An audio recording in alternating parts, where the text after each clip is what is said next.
Սիրելի հայրենակիցներ, հարգելի գործընկերներ, նախ թույլ տվեք ձեզ շնորհակալություն հայտնել, որ այսօր այստեղ մեզ հետ միասին քաղբանտարկյալների կարևոր հարցը քննարկելու համար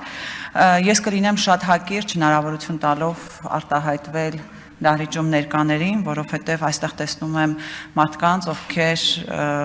շատ լուրջ եւ կարևոր աշխատանք են տանում քաղբանտարկյալների պաշտպանության հարցում, նաև հասկանում եմ, որ ձեզանից յուրաքանչյուրը շատ զբաղված է նկատի ունենալով, որ ձեր իրավապաշտպան գործունեության ընթացքում պարբերաբար անհրաժեշտություն կա մասնակցել տարբեր քննչական գործողությունների եւ դատական նիստերի, հետեւաբար փորձեմ հարթակը ավելի շատ տրամադրել ձեզ։ Ես ուզում եմ պարզապես խոսքս սկսել նրանով, որ իրականում Հայաստանի Հանրապետությունը վերածվել է քաղաքական ճնշումների եւ հաշվեհարդարի գործիքի եւ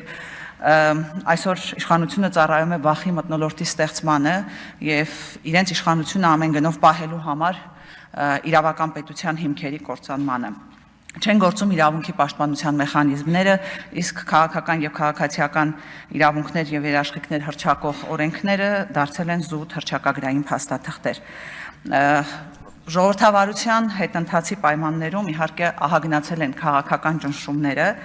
եւ այս պարագայում մեր տվյալներով 60-ից ավել իսկ իմ գնահատականներով գրեթե 70 անձ ենթարկվում է քրեական հետապնդման, բնականաբար քաղաքական դրդապատճառներով, իսկ նրանցից գրեթե 40-ը գտնվում են քրեակատարողական հիմնարկներում։ Քրեակատարողական հիմնարկներում են գտնվում գրեթե լավ, այսպես փորձեմ թվարկել, Հայաստանյաց առաքելական Սուրբ եկեղեցին ներկայացնող arczepiskoposներ, հոգևոր սպասավորներ եւ ծառայողներ, հայրենիքի պաշտպանության գործում իրենց կյանքը նվիրաբերած զինծառայողների ընտանիքների անդամներ եւ կամ հարազատներ, ընդդիմադիր քաղաքական կուսակցությունների ղեկավար մարմինների եւ երիտասարդական միությունների անդամներ, քաղաքական եւ քաղաքացիական գործունեություն իրականացնող եւ կամ քաղաքական իշխանություններին քննադատող անձինք, հասարակական եւ բարեգործական գործունեություն իրականացնող անձինք, Հայաստանի Հանրապետության եւ Արցախի Հանրապետության ազգային ժողովների падգամավորներ, համայնքի ղեկավարներ, ավականիներ եւ տեղական ինքնակառավարման մարմինների աշխատակիցներ։ Այս անձանցից յուրաքանչյուրի գործին կարծում եմ կանդրադառնան այսօր այստեղ ներկա փաստաբանները, բայց պետք է հստակ նշենք, որ նշված անձինք ԵԽԽՎ 2012 թվականի 19:00 բանաձևով համապատասխանում են քաղբանտարկյալի կարգավիճակին, ինչպես հիշում եք, բանաձևը նախատեսում է 5 չափանիշ եւ չափանիշներից յուրաքանչյուրին համապատասխանելու պարագայում, այսինքն պարտադիր չէ, որ 5 չափանիշներին միաժամանակ, այլ դրանցից միայն մեկին համապատասխանելու պարագայում էլ անձը կարող է համարվել քաղաքական բանտարկյալ։ Քաղբանտարկյալի կարգավիճակը փաստվում է եւ կալանավորումն իրականացվել է Մարդու իրավունքների Եվրոպական կոնվենցիայի եւ նրա արձանագրությունների մեջ արտացոլված հիմնարար երաշխիքների, մասնավորապես մտքի, խղճի եւ կրոնի ազատության, արտահայտվելու եւ տեղեկատվության ազատության, հավաքների եւ միավորումների ազատության երաշխիքներից որևէ մեկի խախտմամբ, կալանավորումը կատարվել է բացառապես քաղաքական պատճառով, առանց որևէ հանցանքի հետ կապելու, քաղաքական շարժառիթներով կալանավորման ժամկետը կամ պայմանները ակնհայտորեն անհամաչափ են արարքին, որի համար անձը ճանաչվել է կասկածյալ կամ մեղադրյալ, քաղաքական շարժառիթներով անձը կալանավորվել է խտրականորեն համեմատած այլ անձանց հետ եւ կալանավորումն ակնհայտորեն անարդար ընթացակարգերի արդյունք է, ինչը կապված է իշխանությունների քաղաքական շարժառիթների հետ։ Այս ամենին գումարենք Մարդու իրավունքների եւ հիմնարար ազատությունների պաշտպանության մասին կոնվենցիայի 18-րդ հոդվածը եւ դրանից բխող Մարդու իրավունքների Եվրոպական դատարանի նախադեպային որոշումների կիրառելիությունն ու վերաբերելիությունը։ Հարկ է նկատի ունենալ նաեւ, որ ԵԽԽՎ իրավական հարցերի եւ Մարդու իրավունքների կոմիտեի թիվ 13-011 զեկույցը, որի վրա հետագայում ընդունվել է թիվ 19-0 բանաձևը, մանրամասնում է նաեւ որոշակի պարտականություններ պետության համար կապված ապացուցման բեռի հետ, մասնավորապես ապացուցելու բեռը բաժնում ասվում է, որ քաղբանտարկյալ ներկայացող կամ իր ներկայացող անձը կամ իր ներկայացուցիչը պետք է ներկայացնեն հիմքեր, որ տվյալ անձը քաղբանտարկյալ է, իսկ պետությունը իր հերթին պետք է ներկայացնի ապացույցներ այդ պնդումը հերքելու համար։ Այսինքն, եթե պատասխանող պետությանը չի հաջողում ապացուցել, որ տվյալ անձի ազատազրկումը լիովին համապատասխանել է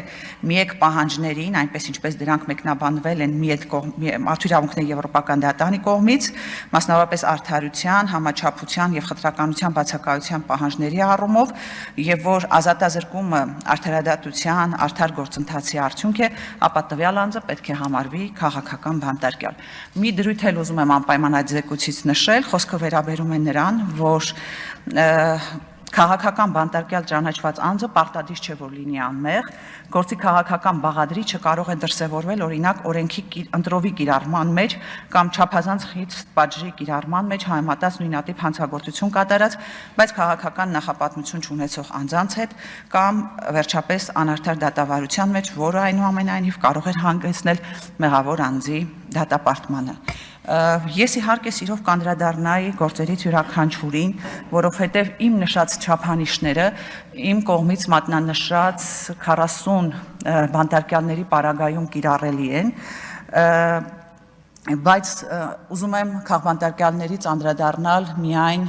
Լիդիա Սահակյանին, մնացած քաղբանտարկյալների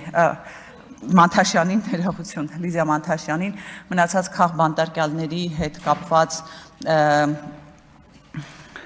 խնդրի բարձրացումը թողնելով այսօրվա մասնակիցներին, Լիդիա Մանթաշյանը այս պահին միակ կին քաղաքական բանտարկյալն է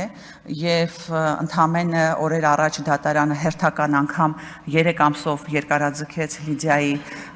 կալանքը եւ դա այլ կերպ, քան պատիժ Լիդիայի նկատմամբ հնարավոր չէ որակել, որովհետեւ ակնհայտ է, որ այդ կալանքի հետևում իրականում թաքնված է քաղաքական պատվեր։ Սիրելի գործընկերներ, քաղաքական ռեպրեսիաների այս մեխանիզմը հնարավոր է դարձել գործի դնել դատական իրավական համակարգի հետևողականորեն միջամտելու ճանապարհով, որը արտացոլվել է եւ իրականացվել է թե օրենսդրական մեխանիզմներով, թե լիազորությունների դադարեցման, ոչ սահմանադրական միջոցներով։ Գործադիրի ղեկավարի ուղիղ ցուցումներով քաղաքական, հանրային եւ ռազմական գործիչներին կալանավորելով, դատարանների շրջափակումով, դրանց անկախության վերացումով, սահմանադրական դատարանի բարձրագույն դատական խորհրդի կազմը քաղաքական նպատակահարմարությամբ փոխելով, քաղաքական ցուցումներին չենթարկվող դատավորներին հեռացնելով, ուժային բացառապես մեկ անձի շահերին ուժային կառույցները բացառապես մեկ անձի շահերին ծառայեցնելով, այսինքն արդյունքում մենք ստացել ենք մի իրավիճակ, երբ դատաիրավական համակարգը վերածվել է քաղաքական մահակի։ Հայաստանում մարդուն կալանավորելը այլևս ոչ թե բացառիկ, այլ պատժիչ միջոց է։ Ուզում եմ խորը ափսոսանքով արձանագրել, որ այսօր չկան միջազգային կառույցների կողմից քաղբանտարկյալների վերաբերյալ պատշաճ արձանագրումներ եւ գնահատականներ, ինչն էլ շատ հաճախ որպես հակափաստարկ ներկայացվում է իշխանությունների կողմից։ Եվ սա լուրջ խնդիր է, բայց սա նաեւ միջազգային կառույցների խնդիրն է։ Ցավոք այսօր միջազգային կառույցները խորը ճգնաժամի փուլում են գտնվում եւ մենք այդ կառույցների անգործությանն ականատես ենք եղել ինչպես 44-օրյա պատերազմի, Արցախի շրջափակման եւ էթնիկ զտման ժամանակ, այնպես էլ ականատես ենք լինում այսօր քաղբանտարկյալների հարցում լռության պարագայում։ Մենք պետք է սկսենք այդ իրողությունը եւ հաշվի նստենք այդ հանգամանքի հետ։ Այդպիսին է այսօր աշխարհաքաղաքական պատկերը, վաղը կփոխվի իրավիճակը, կփոխվեն նաեւ միջազգային կառույցների մոտեցումները։ Սիրելի գործընկերներ, պարզապես ուզում եմ շեշտել, որ այսօր շրջանառության մեջ է դրված հայտարարություն եւ մենք ակնկալում ենք նաև, որ կլինեն հայտարարություններ, առաջարկություններ այս հայտարարությունը լրացնելու համար։ Պարզապես ուզում եմ հիշատակել հայտարարության վերջին հատվածը, որտեղ ազգային ժողովը արձանագրում է, որ քաղաքական հետապնդումներ իրականացնելու նպատակով դատական եւ իրավապահ համակարգերի օգտագործումը հակասում է Հայաստանի Հանրապետության ստանձնած միջազգային, այդ թվում որպես Եվրոպայի խորհրդի անդամ պետության պարտավորություններին, փաստում է, որ տեղի ունեցողն անմիջականորեն հրահրվում, ուղղորդվում եւ համակարգվում է երկրի բարձրագույն իշխանության ներկայացուցիչների կողմից, ինչը խարխլում է երկրի սահմանադրականության հիմքերը, քայքայում է հանրային վստահությունը, խեղում է արդարադատության համակարգը եւ կազմաքանդում է իրավական պետության հիմքերը, որոնք ինքնին մարդու եւ պետական իշխանության դեմ ուղղված հանցագործություններ են։ Իր լիակատար համերաշխությունն է հայտնում բոլոր քաղբանտարկյալներին, քաղաքալաճյալներին եւ նրանց ընտանիքներին, պահանջում է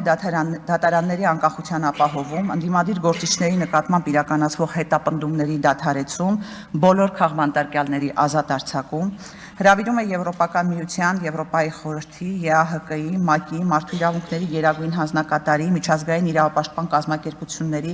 ինչպես նաեւ Հայաստանի Հանրապետությունում հավատարմագրված բոլոր դիվանագիտական ներկայացուցչությունների ուշադրությունը տեղի ունեցող բացահայտ հակաժողովրդավարական եւ հակաիրավական գործընթացների վրա, ակնկալելով հստակ գնահատականներ Հայաստանի Հանրապետության իշխանությունների կողմից իշխանության ճյուղերի միջև հավասարակշռման եւ փոխզսպման մեխանիզմների խաթարման եւ քաղաքական զանգվածային բռնաճնշումների առնչությամբ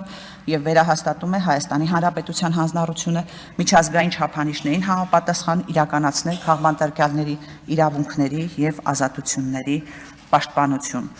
Այսպիսին է հայտարարության պահանջները, այսպես ասեմ, ձևակերպումները, որոնք ուղղված են ինչպես իշխանություններին, այնպես էլ միջազգային կառույցներին, սակայն մենք ակնկալում ենք, որ այսօրվա լսումների արդյունքում այս հայտարարությունը կլրամշակվի եւ ավելի համապարփակ կներկայացնի այն իրավիճակն եւ պահանջները, որ այսօր առկա են մեր